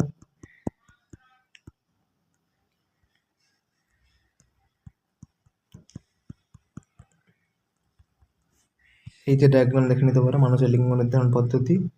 এই যে 50/50 chance of boy and girl, এই যে লেখা রয়েছে, এটাই কিন্তু মেন ফান্ডা। এটার কোনো কিন্তু এক্সেপশন হবে না, যতই হোক। এখানে দেখতে পাচ্ছ ফিমেলের কিন্তু স্পার্ম অ্যান্ড এগ ফর্মেশন হচ্ছে, অর্থাৎ জাইগোট তৈরি হচ্ছে। আর এখানে এই যে মেলের, সেটা কিন্তু ওয়াই ক্রোমোজোম অনলি। ঠিক আছে? এরপরে যে ফর্মেশনটা কিন্তু হচ্ছে কি তৈরি হচ্ছে না, যদি এর ওয়াই ক্রোমোজোম এর এক্স ক্রোমোজোম হয় তাহলে কিন্তু হবে পুত্র, আর এর এক্স ক্রোমোজোম যদি এর এক্স ক্রোমোজোম হয় তাহলে হবে কন্যা সন্তান। ক্লিয়ার? আচ্ছা, এরপর আমরা আজকে নতুন যে পরের টপিক কি আছে, রোগ সম্বন্ধে অনেক ধারণা আছে। এটা কিন্তু খুব কমপ্লেক্স একটা চ্যাপ্টার, খুব ঠান্ডা মাথায় বুঝবে এবং অবশ্যই আন্ডারলাইন করতে যাবে, বা ডিভিশনের মতো যেহেতু ক্লাসগুলো হচ্ছে, তাই ডিভিশন কিন্তু একবারে খুব ভালোভাবে করবে। প্রথমে কি আছে না, থ্যালাসেমিয়া কাকে বলা হচ্ছে না, এটা একটি কিন্তু বংশগত রোগ। অবশ্যই এটা একটি বংশগত রোগ হবেই। থ্যালাসেমিয়া কিন্তু একটা বংশগত রোগ। ঠিক আছে? এটি কি হয় না, জিনগত ত্রুটি। যেহেতু এটি কিন্তু জিনগত রোগ, তাই এই সবগুলি কিন্তু জিনগত ত্রুটি। এবার জিনের মধ্যে কি আছে? অটোজোম আর ক্রোমোজোম। সেটি কোনটি, সেটির উপর ভিত্তি করে কিন্তু বলা হচ্ছে। জিনগত ত্রুটির ফলে হিমোগ্লোবিনের পরিমাণ কমে যায়। কি হয়? হিমোগ্লোবিনের ফলে কমে যায়, তাহলে কি হবে না, রক্তর মাত্রাও কিন্তু কমে আসবে, তাই বলা হবে রক্তল্পতা। রোগীকে যথাসময়ে এবং পরিমিত রক্ত উৎপাদন হতে হয়। এই রোগটিতে কি হয় না, মূলত যে অ্যানিমিয়া, সেইটি হলো এটি। রক্তের এই থ্যালাসেমিয়ার মূল যে লক্ষণ সেটি কি না, যদি কোথাও কেটে যায় তাহলে রক্ত জমে না, অর্থাৎ রক্তের যে স্বল্পতা, যে রক্ত কমে যাওয়ার লক্ষণ, সেটি হচ্ছে থ্যালাসেমিয়া অর্থাৎ রক্তল্পতা রোগ। এটি কিন্তু জিনগত কারণে হয়ে থাকে। এই রোগটিকে কি বলা হয়? ভূমধ্যসাগরীয় রক্তল্পতা। কারণ কি না, ভূমধ্যসাগর তোমরা সবাই জানো, তার তীরবর্তী বিভিন্ন দেশ যেমন গ্রিস, তুর্কি, সেই দেশে কিন্তু এই রোগটির প্রথম উৎসস্থল হয়েছে ভূমধ্যসাগরের তীরবর্তী দেশে। তাই একে কী বলা হচ্ছে? ভূমধ্যসাগরীয় রক্তল্পতা। এই পার্ট, এখানটা তোমরা মনে রাখবে, ইম্পর্টেন্ট একটা পার্ট। ঠিক আছে? জিনগত ত্রুটি, এগুলো কিন্তু মনে রাখবে, ইম্পর্টেন্ট পয়েন্ট। এরপর কী রয়েছে? থ্যালাসেমিয়া এক প্রকার প্রচ্ছন্ন অটোজোমাল জিনগত রোগ। প্রচ্ছন্ন অটোজোমাল, খুব ভিভিআই পয়েন্ট, প্রচ্ছন্ন অটোজোমাল। অর্থাৎ কি এটা কিন্তু প্রকট নয়, কখনোই প্রকট নয়, প্রচ্ছন্ন অটোজোমাল। ঠিক আছে, জিন দ্বারা নিয়ন্ত্রিত বংশগত রোগ যেহেতু বংশগতি চ্যাপ্টার তাই বংশগত রোগ, যেখানে এক বা একাধিক হিমোগ্লোবিনের পলিপেপটিড শৃঙ্খল অর্থাৎ তোমরা আগেই পড়েছো পলিপেপটিড শৃঙ্খল কি না, একটার উপর একটার যে চেন বা ক্রস সিম্বল, অর্থাৎ যে দুটি তোমরা জানবে শৃঙ্খল তৈরি করছে একটা চেন, সেগুলি কিন্তু হ্রাসপ্রাপ্ত সংশ্লেষ অথবা গঠন বিচ্যুতি হয়। অর্থাৎ প্রপার যে রক্তের মধ্যে যে কনক্লুশন বা রক্তের মধ্যে যে সামঞ্জস্যতা বা বোঝাপড়া বলা যেতে পারে, সেটা কিন্তু যে স্বাভাবিক সেটার থেকে বিচ্যুতি হয়, নষ্ট হয়, যার ফলে কি হয় না তীব্র বা মৃদু রক্তাল্পতা, পাণ্ডুরোগ এবং হস্র জীবনকাল ইত্যাদি পরিলক্ষিত হয়। এগুলো কিন্তু লক্ষণগুলি কী কী না, লক্ষণগুলি কী কী আমরা দেখে নেব। এই যে এই লক্ষণের পার্টটা তোমরা করবে। লক্ষণ কী কী করতে হবে? এই রোগের প্রধান লক্ষ্য হলো যে হিমোগ্লোবিন উৎপাদন সেটা কিন্তু কমে যায় এবং ত্রুটি হয়, তাই হিমোলাইটিক অ্যামোনিয়া বা অ্যানিমিয়া বলা হয়। যেহেতু হিমোলাইটিক মানে কি, রক্তে হিমোগ্লোবিনের স্বল্পতা, এছাড়া হিমোগ্লোবিনের পরিমাণ কমে যাওয়ায় লোহিত রক্তকণিকার আকার ছোট হয়ে যায়।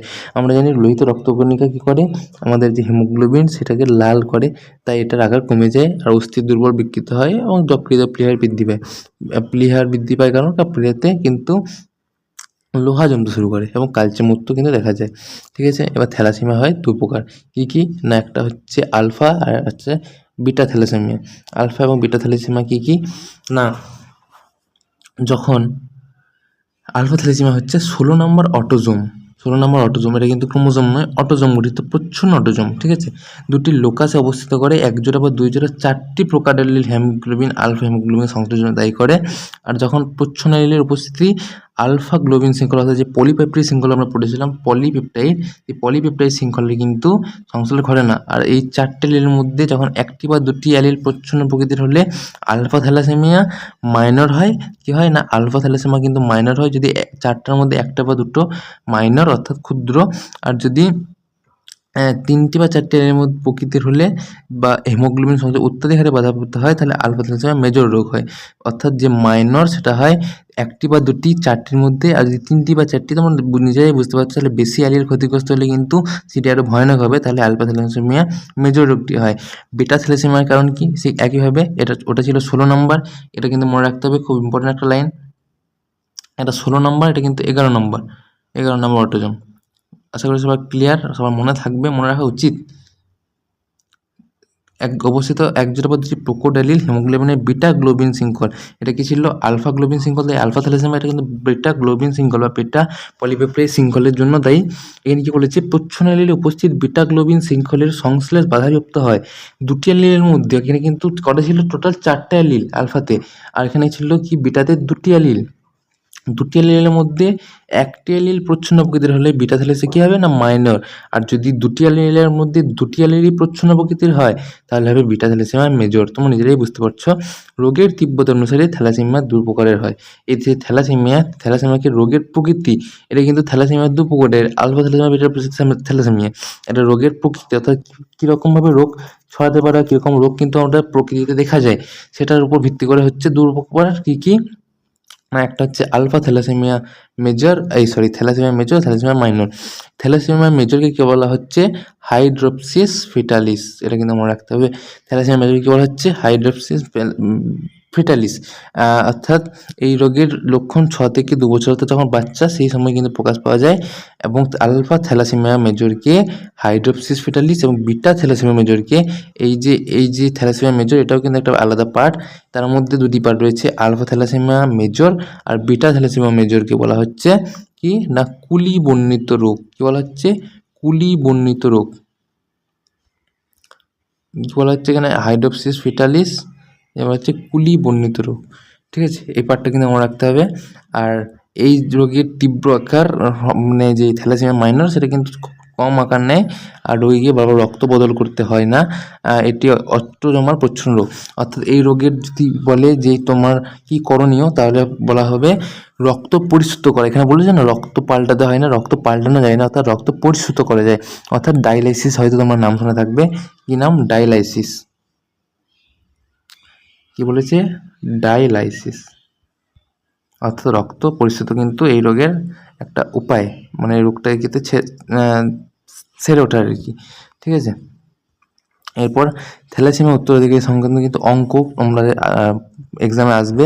অঙ্কগুলো কি না বলে দিল, একটি একটি অটোজমাল প্রচ্ছন্ন জিনগত রোগ, এবং এখানে কি বলে দেওয়া হয়েছে না, সাপোজ কি বলে দেওয়া হয়েছে, বাহক মাতা আর বাহক পিতা। আর এখানে কি বলেছে, যদি থ্যাল থাকে, থ্যালাসেমিয়ার ক্ষেত্রে কিন্তু থ্যাল ব্যবহার করা হচ্ছে। থ্যালাসেমিয়া সৃষ্টিকারী প্রচ্ছন্ন অ্যালিলকে কী বলা হচ্ছে, থ্যাল। আর যদি স্বাভাবিক হয় তাহলে হবে থ্যাল প্লাস। তাহলে যখন আমরা থ্যাল প্লাস থ্যাল থাকবে, কি থাকবে, বাহক। আর যখন থ্যাল প্লাস থ্যাল থাকবে তখন কিন্তু বাহক পিতা। এখানে কিন্তু XY ব্যবহার করা হয়নি, কারণ এটা অটোজম ঘটিত রোগ, যেহেতু ক্রোমোজোম ঘটিত রোগ নয়, তার এখানে XY ব্যবহৃত করা হয়নি। ক্লিয়ার? আর যদি এখানে দুটিই থ্যাল থাকতো তাহলে কিন্তু আক্রান্ত, আর যদি থ্যাল পজিটিভ থাকতো দুটি, তাহলে কিন্তু স্বাভাবিক। এগুলো কিন্তু শুনে শুনে মনে রাখো, নোট কিন্তু লেখা হয়নি। তাহলে এই যে বাহক, এই দুটির মধ্যে গ্যামেট তৈরি হবে, ঠিক এবার চেকার আউট করবে। এবার যখন এটার সাথে এটার হবে তখন দুটি কিন্তু পজিটিভ, দুটি পজিটিভ হলে কী হবে, স্বাভাবিক সন্তান। আবার যখন এটার সাথে এটার হবে, একটা পজিটিভ একটা নেগেটিভ, বাহক হয়ে গেল। আবার এটার সাথে এটা, একটা পজিটিভ একটা নেগেটিভ, বাহক। আবার এখানে কিন্তু দুটি কিন্তু নেগেটিভ, অর্থাৎ দুটি কিন্তু নিউট্রাল, তাহলে কী হবে, আক্রান্ত। ঠিক আছে, তাহলে যদি পার্সেন্টেজ বলে, যদি বলে স্বাভাবিক সন্তান কত, এখানে কিন্তু কোন থ্যালাসেমিয়ার ক্ষেত্রে কিন্তু মেল ফিমেল বলবে না, অর্থাৎ পুত্র কন্যা বলবে না, বলবে টোটাল সন্তান, যেহেতু XY এখানে ফর্ম করে না। তাহলে কি বলবে না, টোটাল সন্তানের মধ্যে 25% কী হবে, স্বাভাবিক হবে, সেফ। ঠিক আছে, আর 50% হবে বাহক, আর পড়ে থাকলো 25% হবে কি না, আক্রান্ত। ঠিক আছে, এরপর আমাদের আসছে হিমোফিলিয়া। হিমোফিলিয়া কি না, রক্তক্ষরণ কিন্তু বন্ধ হয় না, অর্থাৎ রক্ততঞ্চন হ্রাস পায়, সেটাই হচ্ছে হিমোফিলিয়া। হিমোফিলিয়া কি বলেছে আমরা দেখে নিই না, গলার কন্ডিশন কিন্তু সত্যি খারাপ।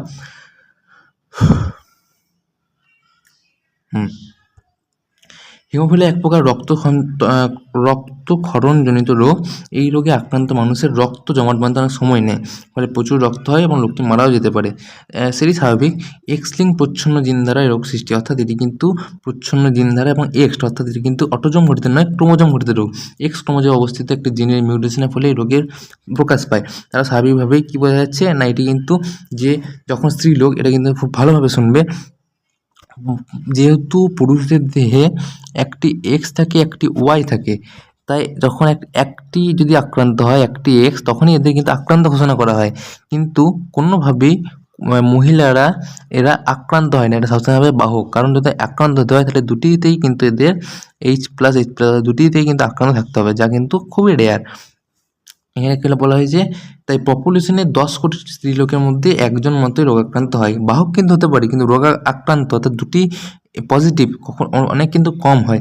এই যে রোগ, এই রোগের কি না, মানুষের যে বংশগত রোগের ফলস্বরূপ আঘাতপ্রাপ্ত স্থান থেকে রক্তক্ষরণ বা রক্ততঞ্চন হয় না, রক্তক্ষরণ বন্ধ হয় না, রক্ততঞ্চন হয় না বলতে রক্ত জমাট বাঁধে না।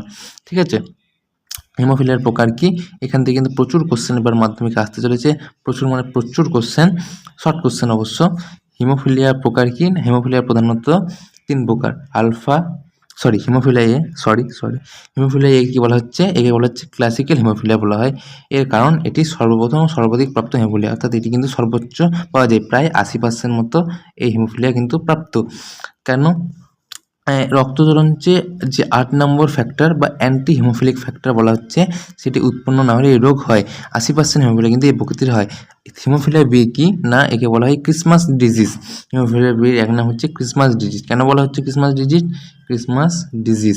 হিমোফিলিয়া বি কিন্তু বলা হচ্ছে Christmas disease. Haemophilia A, haemophilia B কেন বলা হচ্ছে না, 1952 খ্রিস্টাব্দে কিন্তু বালক স্টিফেন ক্রিসমাসের দেহে হিমোফিলিয়ার প্রথম আবিষ্কার হয় বলে কি ক্রিসমাস ডিজিজ বলা হয়।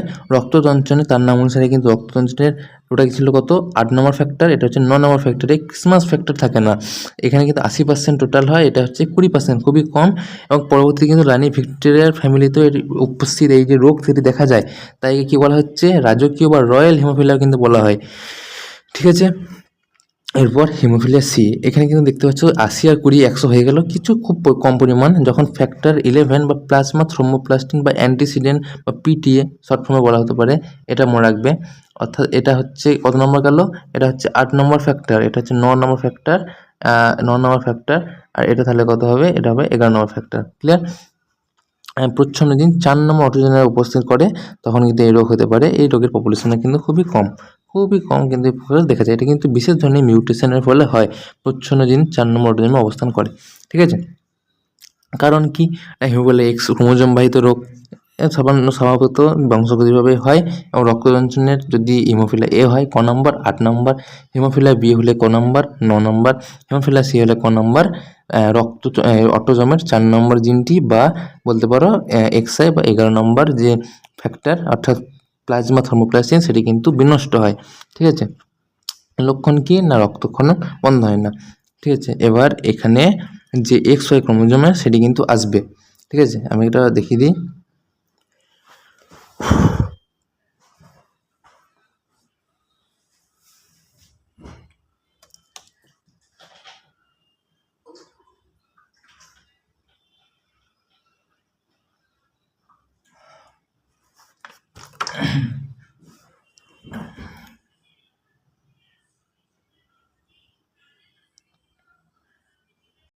আচ্ছা, তো কি বলা হয়েছে না, স্বাভাবিক কন্যা, এখানে কিন্তু যে অ্যালিল সেটি কিন্তু অনেকভাবে ব্যবহৃত করা যেতে পারে।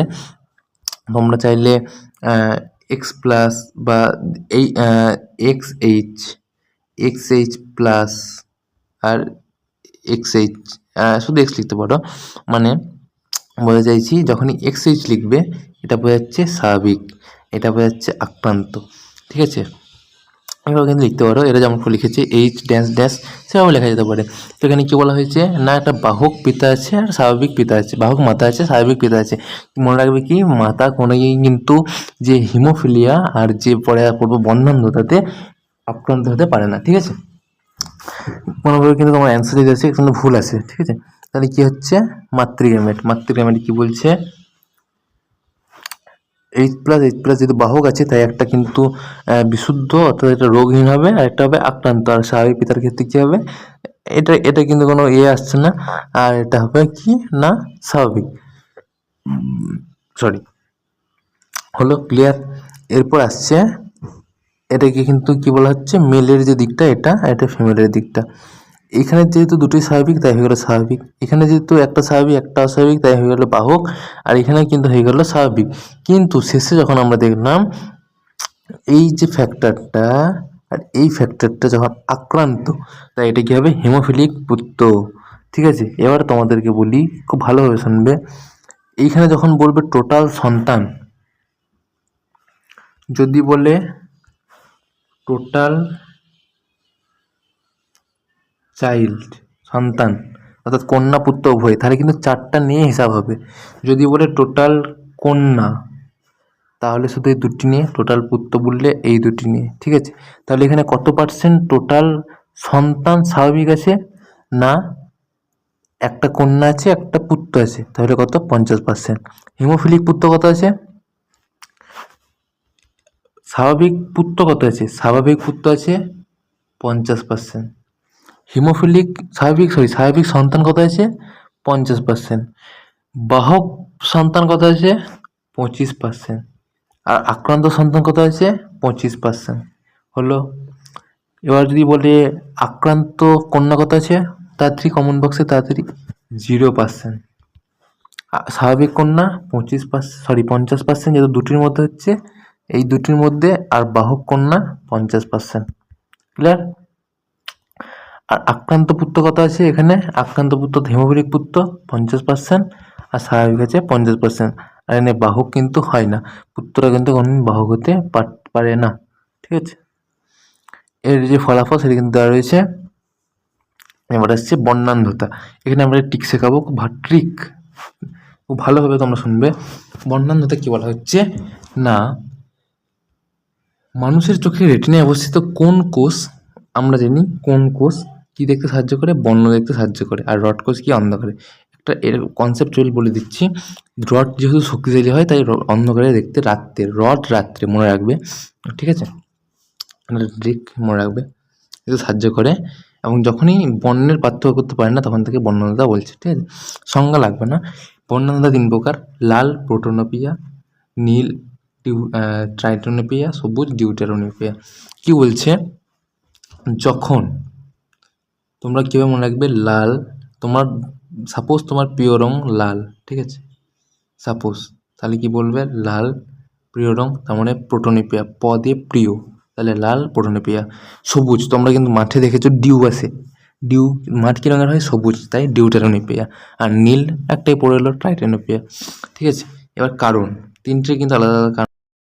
তো কী বলা হয়েছে না, স্বাভাবিক কন্যা, এখানে কিন্তু যে অ্যালিল সেটা কিন্তু অনেকভাবে ব্যবহৃত করা যেতে পারে।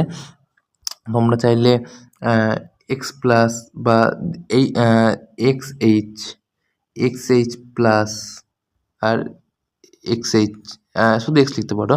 মানে বোঝা চাইছি, যখনই এক্স এইচ লিখবে এটা বোঝাচ্ছে স্বাভাবিক, এটা বোঝাচ্ছে আক্রান্ত, ঠিক আছে। এভাবে কিন্তু লিখতে পারো, এটা যেমন লিখেছে এইচ ড্যাশ ড্যাশ, সেভাবে লেখা যেতে পারে। তো এখানে কী বলা হয়েছে না, একটা বাহক পিতা আছে আর স্বাভাবিক পিতা আছে, বাহক মাতা আছে, স্বাভাবিক পিতা আছে। মনে রাখবে কি, মাতা কোনোই কিন্তু যে হিমোফিলিয়া আর যে পরে পড়বো বর্ণান্ধতাতে আক্রান্ত হতে পারে না, ঠিক আছে। কোনোভাবে কিন্তু তোমার অ্যান্সার যদি আছে কিন্তু ভুল আছে, ঠিক আছে। তাহলে কী হচ্ছে, মাতৃগ্যামেট কী বলছে, এইচ প্লাস যেহেতু বাহক আছে তাই একটা কিন্তু বিশুদ্ধ অর্থাৎ এটা রোগহীন হবে, আর একটা হবে আক্রান্ত। আর স্বাভাবিক পিতার ক্ষেত্রে কী হবে, এটা কিন্তু কোনো আসছে না, আর এটা হবে কি না, স্বাভাবিক, সরি, হলো ক্লিয়ার। এরপর আসছে এটাকে কিন্তু কি বলা হচ্ছে, মেলের যে দিকটা এটা ফিমেলের দিকটা।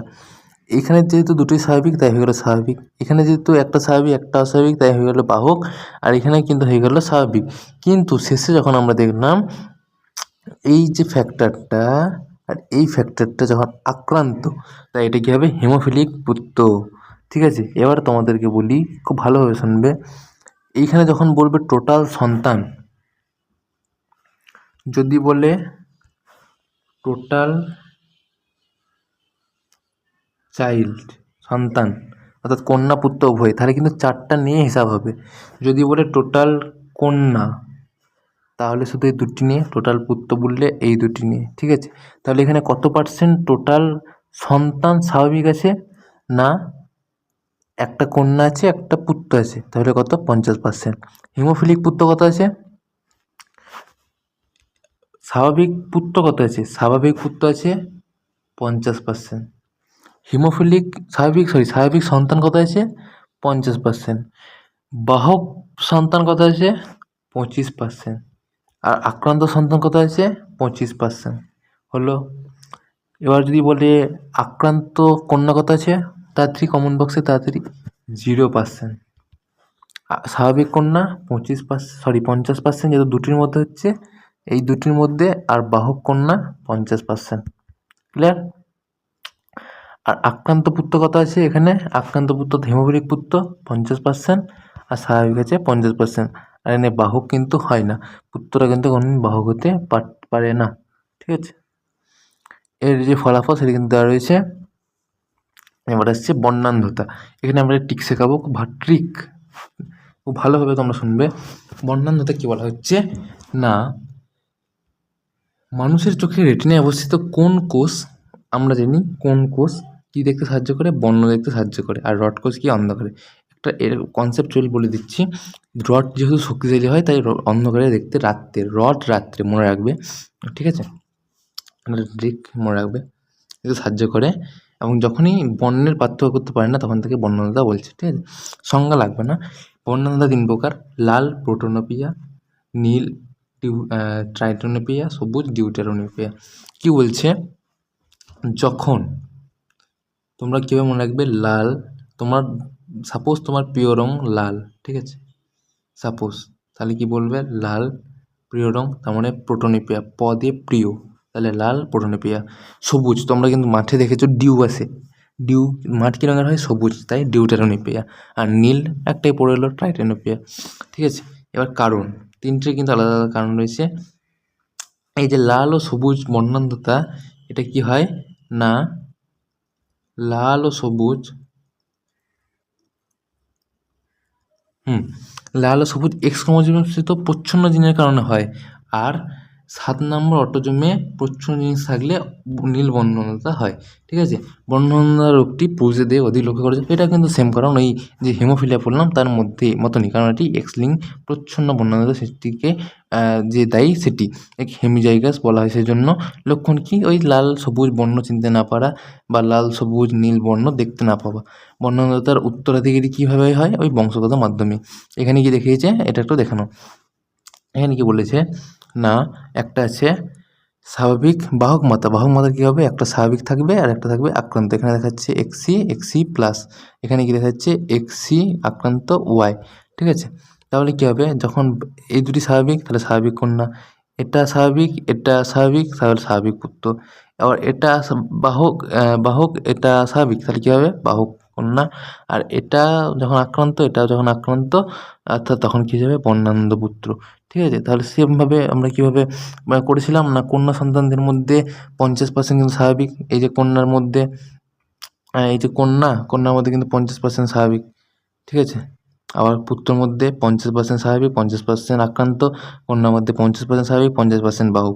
আর টোটাল সন্তানদের মধ্যে টোটাল যদি বলি আমরা টোটালটা, তাহলে কি না, 4টার মধ্যে একটা স্বাভাবিক একটা বর্ণান্ধ, মানে 25% স্বাভাবিক 25% বর্ণান্ধ, সরি 50% স্বাভাবিক 25% বর্ণান্ধ 25% বাহক। ক্লিয়ার? এ পর্যন্ত আশা করছি বুঝতে পারছো। এরপর আসছে লাস্ট পার্ট, চ্যাপ্টার প্রায় শেষ। আজকে কিন্তু 1 ঘন্টা প্লাস লেকচার নেওয়া হয়ে গেছে কন্টিনিউয়াসলি। ঠিক আছে, মিশন মাধ্যমের জন্য এটুকু করাই যেতে পারে, এবং পশ্চিমবঙ্গের জন্য অর্থাৎ পশ্চিমবঙ্গের স্টুডেন্টদের জন্য তোমরা কমেন্ট লাইক করতে থাকো এবং এটা মোটিভেশন যোগায়। ঠিক আছে, কী বলছে না, থ্যালাসেমিয়া এক প্রকার অটোজোম বাহিত প্রচ্ছন্ন জিনগঠিত রোগ। আমরা পড়লাম থ্যালাসেমিয়া অর্থাৎ প্রথম যে রোগটা পড়ছি সেটা বাহিত রোগ। ঠিক আছে, যে রোগে অস্বাভাবিক বা ত্রুটিপূর্ণ হিমোগ্লোবিন উৎপন্ন হয়, অস্বাভাবিক হিমোগ্লোবিন সঠিক মতো অক্সিজেন বহন করতে পারে না এবং লোহিত রক্তকণিকায় বিদীর্ণ হয়ে যায়। আলফা থ্যালাসেমিয়া পড়েছি, এটা পড়েছি 11 নম্বর 16 নম্বর। থ্যালাসেমিয়া রোগটি কিছু হারিয়ে যাওয়া জিন থেকে প্রকাশ পায়। ঠিক আছে, হারিয়ে যাওয়া অর্থাৎ বিলুপ্ত। থ্যালাসেমিয়া রোগাক্রান্ত ব্যক্তির হিমোগ্লোবিনের পরিমাণ কমে যায়, আরবিসির পরিমাণ হ্রাস পায় এবং ওটির পরিমাণ হ্রাস পায়, মানে রক্ত সম্বন্ধ যেহেতু, তাই এর ফলে রোগীর মাইক্রোসাইটিক অ্যানিমিয়া বলা হয়। মাইক্রোসাইটিক অর্থাৎ হ্রাস পাচ্ছে কমোডিটি। হিমোগ্লোবিন ও লোহিত রক্তকণিকা ধ্বংসের জন্য রক্তে লোহা সঞ্চিত হতে থাকে। লোহা সঞ্চিত কেন হতে থাকে না, বারবার রক্ত পরিশ্রুত করা হয় এবং তার ফলে হিমোগ্লোবিন ও লোহিত রক্তকণিকা ক্রমশ ধ্বংস হতে থাকে এবং প্লীহা বৃদ্ধি পেতে থাকে, তাই লোহা সঞ্চিত হয়। এই পয়েন্টটা মনে রাখবে, এই পয়েন্টটা কিন্তু ইম্পর্টেন্ট পয়েন্ট। এটা কিন্তু এবারে আসতে পারে এক্সামে, ইম্পর্টেন্ট। ঠিক আছে, যারা রোগীকে বারবার রক্ত দেওয়ার কারণে পরিশ্রুত করার কারণে লোহা সঞ্চিত থাকে। ঠিক আছে, এর ফলে হৃৎপিণ্ড, যকৃৎ, অন্তঃক্ষরা, প্লীহা সব কিন্তু ক্ষতিগ্রস্ত হয়। ঠিক আছে, এরপর আসছে জেনেটিক কাউন্সেলিং। জেনেটিক কাউন্সেলিং কি না, জেনেটিক কাউন্সেলিং হলো চিকিৎসাবিদ্যার সেই শাখা যেখানে বংশগত রোগ পরিবহনকারী ব্যক্তিদের বিবাহের ক্ষেত্রে সঠিক পরামর্শ প্রদান করা হয়। সাপোজ কিছুই না, এখানে সিবিএস বা ক্রনিকন ভাইরাস স্যাম্পলিং টেস্টের দ্বারা তোমার যে পিতা যদি কোনো দম্পতি বিবাহ করে তাহলে তাদের যে সন্তান সে সুস্থ হবে না আক্রান্ত হবে সেটি জানারই একটা যে টেস্ট বা চিকিৎসা টেস্ট, সেটা হচ্ছে কিন্তু জেনেটিক কাউন্সেলিং। তাহলে তোমরা যদি কোনো চেনা জানা এরকম দম্পতি থাকে তাহলে তাদের কী পরামর্শ দেবে সেটা কিন্তু এক্সামে আসতে পারে। কী পরামর্শ দেবে না, তারা যখন জনন করবে তাদের কিন্তু খুব সাবধানতা অবলম্বন করা উচিত এবং তারা কিন্তু কখনোই বাচ্চা পরিকল্পনা করা হলে যারা টেস্ট টিউব বেবি নেওয়ার কথা বলা হতে পারে। ঠিক আছে, আর কি বলা হতে পারে না, তাদের কিন্তু যে সন্ততি তাদের মধ্যে যে বাচ্চা সেটি তার বিবাহের আগে সবসময় কী করাতে হবে না, টেস্ট করাতে হবে অর্থাৎ জেনেটিক কাউন্সেলিং করাতে হবে। ঠিক আছে, ভবিষ্যতে সাবধানতা অবলম্বন করতে হবে এবং জেনেটিক কাউন্সেলিং দম্পতিকে পড়াশোনা করা পরামর্শ দেওয়া হবে। ঠিক আছে, এবং যে সন্তান সেটি কিন্তু আক্রান্ত হবে যদি দুজনের মধ্যেই কোনো থ্যালাসেমিয়া বা হেমোফিলিয়া বা বর্ণান্ধতার বাহক সেটি থাকে। ঠিক আছে, তো আমাদের সিলেবাস কিন্তু প্রায় শেষ, কিছু এখনও কমপ্লিট হয়নি, সেটা কিন্তু পরবর্তীতে ছোটো ছোটো ভিডিওর মাধ্যমে আমি পাঠিয়ে দেবো। ঠিক আছে, তো আমাদের যে চ্যাপ্টার সেটা কিন্তু কমপ্লিট হয়ে গেছে। যে বর্ণান্ধতার যে লাস্ট পার্টটা ছিল সেটা আমরা দেখিয়ে দেবো আজ। বর্ণান্ধতা এই যে বর্ণন দাদা লাস্ট পার্ট, ঠিক আছে। কীভাবে বুঝতে পারছো? প্রকট জিনিস হয়তো চোখের সমস্যা, রং চিনতে অসুবিধা হয়, ঠিক আছে। আর এখানে কি বলেছে, মটর গাছ, এটা আমরা দেখে নিয়েছি। এটাও দেখতে পারে the wait look at the second section summarisation. কী বলেছে? শুধুমাত্র মায়ের ভূমিকা সংক্রান্ত ধারণা ভুল, এই যে এটা বলে দিয়েছে। ডায়াগ্রাম কিন্তু নিয়ে এসেছিলাম, যেটা আশা করি লাগবে না। আচ্ছা যাই হোক, আজ কিন্তু ক্লাস হয়ে গেছে অনেকক্ষণ। Thank you to all, thank you to all. Mission মাধ্যমিকের পক্ষ থেকে সকলে কিন্তু ঘরে পড়তে থাকো। আবার কিন্তু আসবো আমরা নেক্সট ভিডিও, নেক্সট চ্যাপ্টার নিয়ে। আজকের মতো এ পর্যন্ত। Thank you to all.